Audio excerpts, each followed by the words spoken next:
Wisdom Dogbey is the Chief Executive Officer of the Cocoa Marketing Company, the Managing Director of the Cocoa Marketing Company. He's joining us on Zoom briefly for some responses to this. Mr. Dogbey, can you hear us? Yes, I can hear you loud and clear. Okay, quickly. Because of this picture that Cocoa Processing Company finds itself in, at least for the fiscal year ended September 30, there was a net loss of $11.47 million. It's not looking good.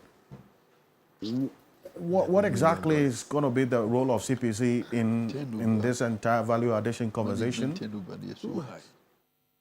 All right, good morning to you, Alfred, and good morning to your cherished viewers and the distinguished panel. My thoughts and prayers are with our gallant soldiers serving on peacekeeping missions to Lebanon. My dad and my big brothers, they served in that particular mission, so I can somehow relate. Look, I get excited talking about the value addition initiative. The economic case for this is very compelling. CPC has about 64,000 metric tons installed capacity currently, but in recent times, they have only been able to utilize just about 10% of that capacity. Of course, you know, for this local processing to work, there has to be some investments so that all that capacity can be utilized. And I know CPC is pursuing a strategy to bring in the necessary investment, but all other things being equal, derivatives like cocoa mass and cocoa butter, they command prices almost double that of raw cocoa beans. And so for the most part, Ghana is leaving significant value on the table whenever we export raw cocoa beans. That is why I believe, and I agree that this is the right direction we have to go as a nation to add value to our cocoa before we export. Now, CMC, leveraging the vision of His Excellency, the President, we took the lead in initiating a feasibility study called Project Elevate last year on local processing, and I expect that it will play a central role in facilitating the government's 50% domestic processing mandate. I see. But then again, what I want to understand is because CPC, they'll need some, obviously you've indicated what you have initiated going forward and some reinvestment as well, as we talked about in the case of TOR as well, some kind of retooling.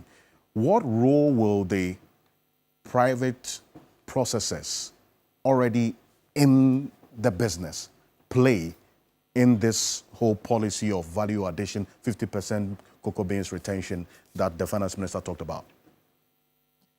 Alfred, we're working very closely with CPC, WAMCO, and other private processors, as you mentioned, to ensure that a greater share of Ghana's cocoa crop is processed locally before we export as mandated. And I believe the private processors who operate here locally, they would also have a role to play in this mandate. We have about 500,000 tons of installed capacity in the country. With a mandate to process at least 50%, CPC alone may not be able to process all of that in the first year. And that is why the local private processors, I believe they would not be left behind in this initiative. Now, the benefits are wide-ranging. Not only are we able to bring in more foreign exchange, but also the skills, you know, and the technology transfer to the Ghanaian workforce, additional tax revenue as more processing facilities are established, and existing factories that will be retooled, you know, to operate at full capacity, and growth in the broader cocoa services economy, from logistics and packaging to engineering and quality assurance.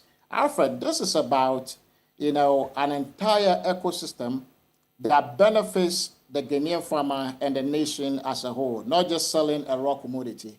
Of course, there are challenges that we have to overcome. Factory capacity utilization is one of them, financing for expansion, and also ensure cost competitiveness. But CMC is well positioned to coordinate supply to processors and to manage bean cost recovery frameworks and link processing output to international markets.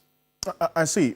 Thank you very much for this. And Mr. President, I'm going to come to you. But before I let you go, since I have you, we've seen the cocoa prices still trending downwards. And we're going to put it on the screen, $3,230 a ton now.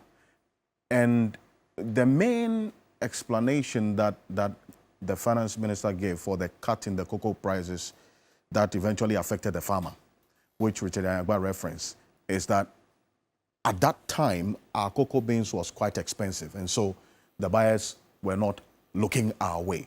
Since we reduced the prices as per policy,